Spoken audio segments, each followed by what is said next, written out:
My name is Lisa, and I'm 37 years old. I live with my husband Larry. We both work for the company that Larry's dad started. Even though Larry's dad has retired, he turned a small construction business into a company that makes $300 billion a year. He bought other construction companies, and even though he could be tough, everyone respects his business skills. Larry was groomed to take over after his dad. He grew up in a privileged way and is very kind-hearted. I worry that he might struggle in the competitive business world because he can be hesitant and unsure. Larry himself admits, "I don't think I'm cut out to lead. I might just end up as a figurehead if I try." He doesn't seem eager to take charge of the company.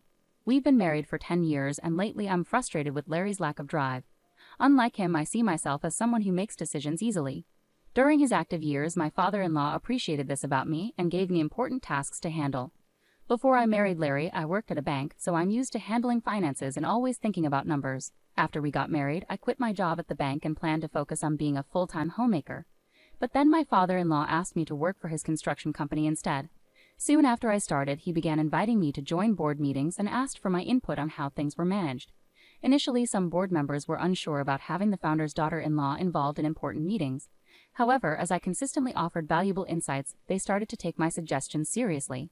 Despite Larry also being on the board, he rarely attended meetings and everyone, including my father-in-law, saw this as normal.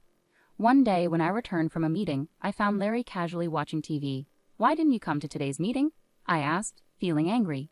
"You're an important member, you should take it seriously."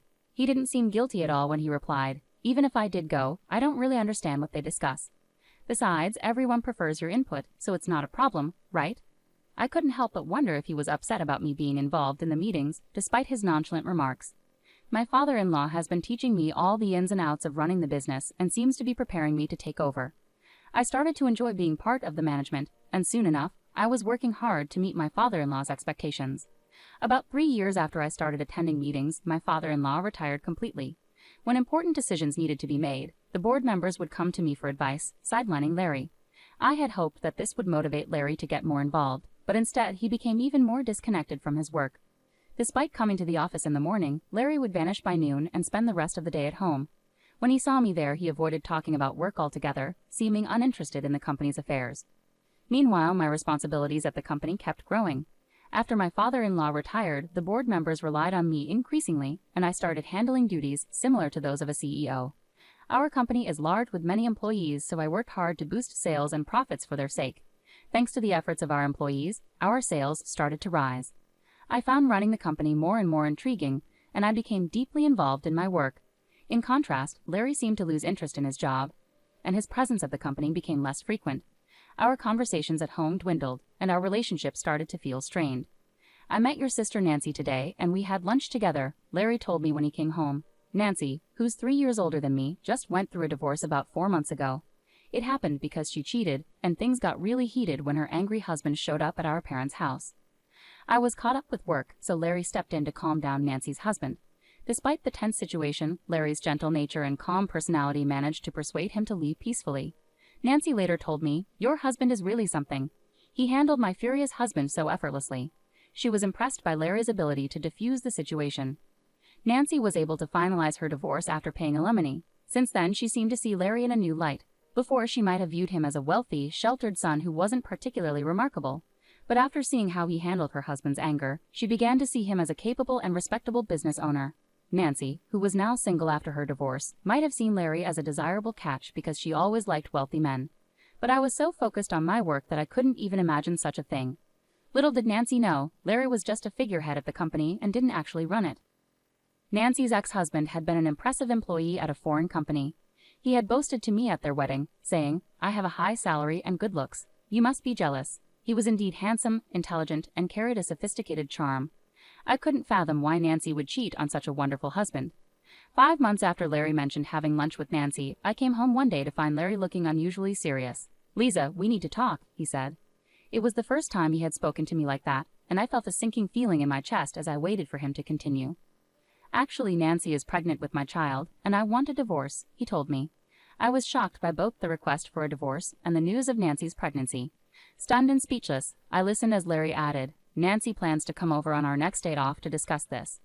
I hope I can count on your support." I was shocked. "So you want to marry my sister?" I asked Larry. He looked troubled and replied, It's not that I want to marry her, but if she's pregnant with my baby, I feel like I have no choice.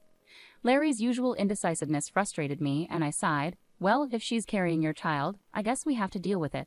Let's talk more when she comes over.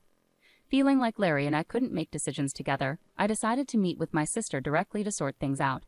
Even though I had already made up my mind about getting a divorce, I felt I needed to talk to my father-in-law about the situation with the company. As someone involved in running the business as the founder's daughter-in-law, divorcing would make me feel like an outsider. The next day, I went to my in-law's house and shared exactly what Larry had told me with my father-in-law.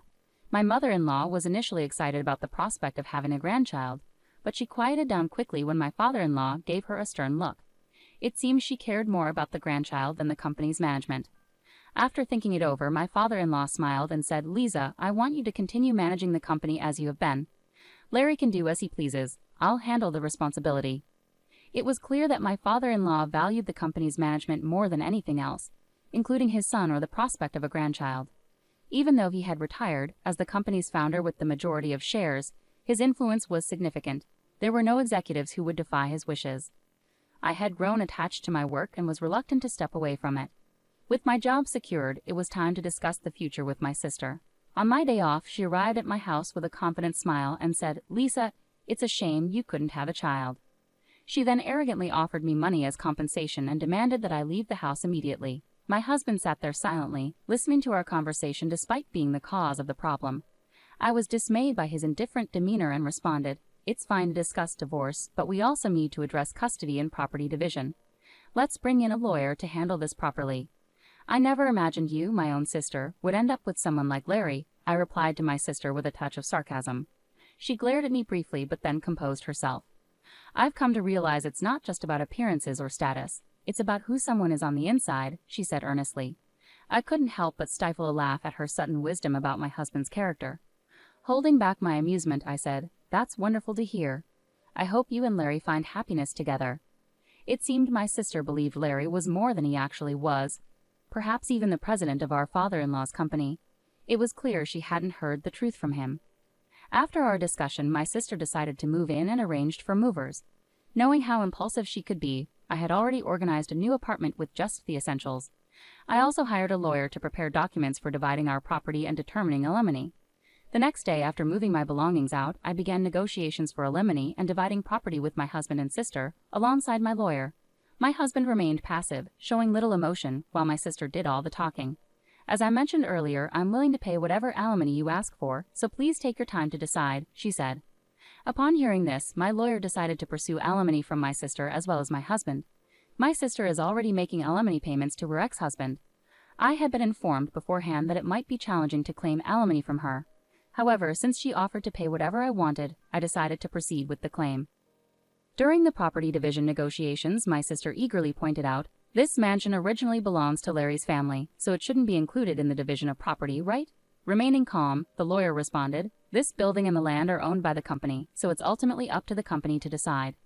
It seemed even my husband thought this house belonged to his father. "Is that so?" "I thought this house was Dad's," he casually remarked. On the other hand, my sister was surprised and turned to the lawyer, asking, "Wait, does that mean I can't live in this house?"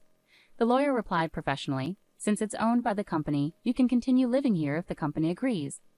Relieved, my sister exclaimed, "Oh, you should have said that earlier. It's fine because Larry, the president, will still be here."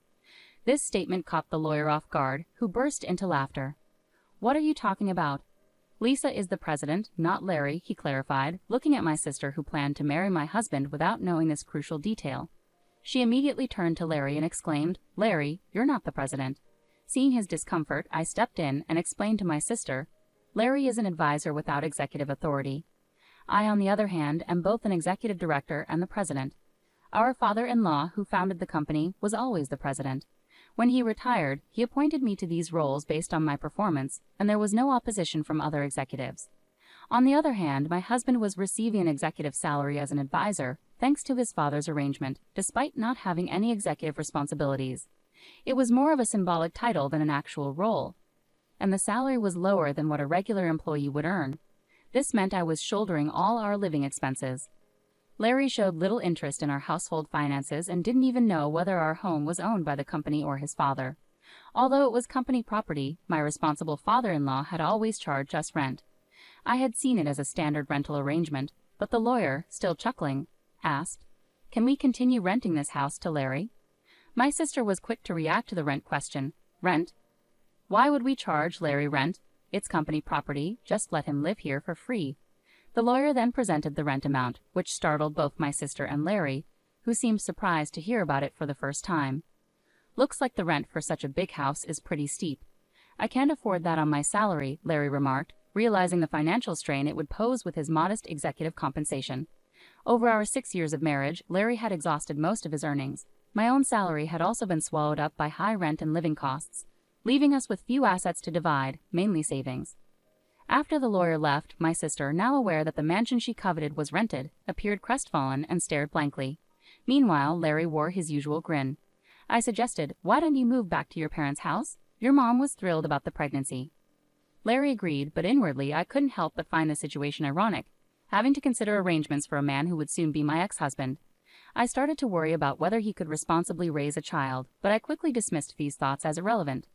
Turning to my sister, who seemed to have forgotten about her own alimony situation, I asked, "Are you okay with the alimony arrangement, sis? You seemed confident earlier, but you're also paying your ex-husband, right?" Her expression shifted abruptly as she processed my question, snapping back to reality. "Alimony? I have to pay that too?" My sister exclaimed, clearly shocked and seemingly unaware of our earlier discussion. "You said you'd pay plenty of alimony earlier, but you didn't expect to pay it yourself, did you?" "My salary is really low," she continued, sounding incredulous. Larry and my sister exchanged surprised glances, and I couldn't help but feel like laughing at the situation. I had already finalized the divorce papers and alimony requests, so personally, it didn't affect me anymore. But watching Larry and my sister's reactions was almost comical. My ex-husband, who had remarried my sister and moved back to his parents' home as I had suggested, found himself caught in constant arguments between my sister and our in-laws. The root cause of these conflicts stemmed from the lie about my sister being pregnant with his child. His mother, hoping for a grandchild, was furious upon discovering the truth. Meanwhile, my father-in-law, who had never approved of my sister taking his son away from me, refused to even speak to her. He covered Larry's alimony payment in full, ensuring it was settled. Witnessing my sister's plea to our father-in-law, "Dad, could you please pay my alimony too?" was met with his stern response. "I have no reason to be called Dad by you," he retorted angrily. Disheartened and unable to achieve what she had hoped for, my sister left my ex-husband's family home abruptly, without saying a word, and disappeared. It seemed she had remarried my ex-husband solely to bear the burden of alimony, a decision that now seemed painfully naive. My ex-husband appeared to reconsider reconnecting with me, but his father rebuked him. "You're not the kind of man who should even think about starting a family. You can't even take care of yourself properly." Watching all of this unfold, I couldn't help but reflect on how we had reached this point. When Larry agreed to move back to his parents' house, I knew it was the right decision. While his mother was overjoyed at the prospect of a grandchild, I couldn't shake the feeling that Larry was simply not ready for the responsibilities of parenthood. His lack of engagement during our marriage persisted, and I doubted it would ever change.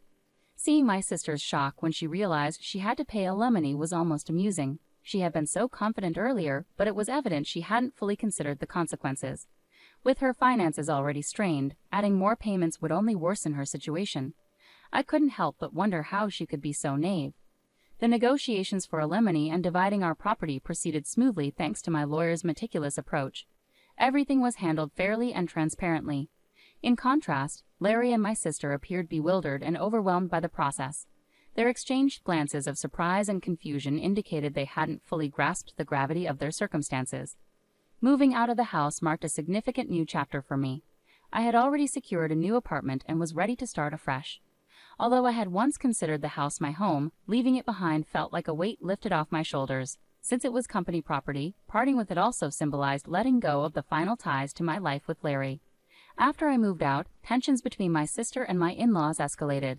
The deception about her being pregnant with my ex-husband's child caused an irreparable rift. My father-in-law, who had never approved of my sister, openly expressed his disdain.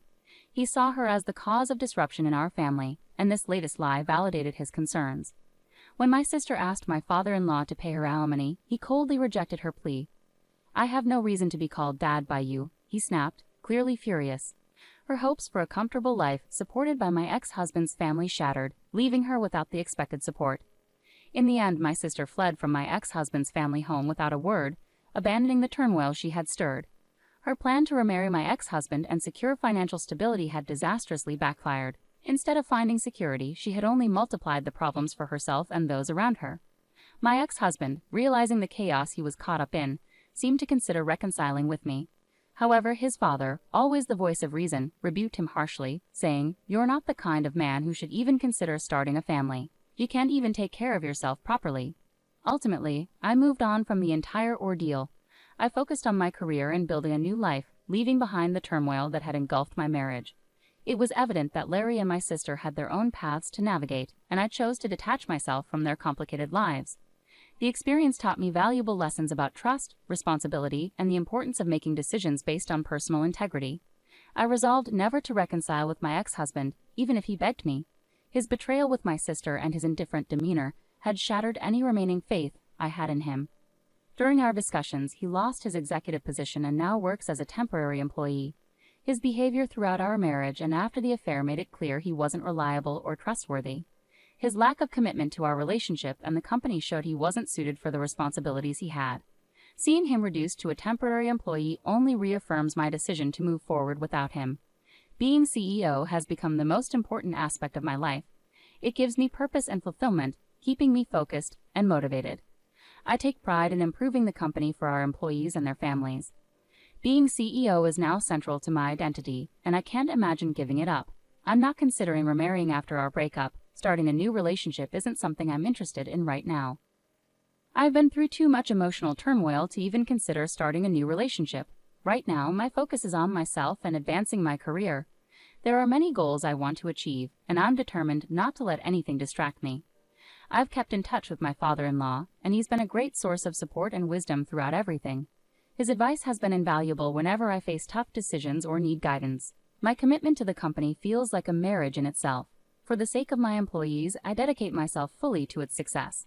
This means hard work, dedication, and a passion to ensure our business thrives.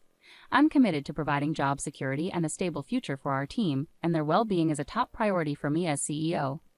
This journey has taught me resilience and staying true to myself despite personal challenges. I've steered the company through steady growth and maintained a positive impact on our employees' lives, which motivates me every day. Ultimately, my focus remains on leading the company and supporting my team. I'm driven to create a successful future for all of us. While my personal life has had its challenges, my professional life gives me stability and a deep sense of accomplishment. This is where I draw my strength and where I choose to direct my energy moving forward.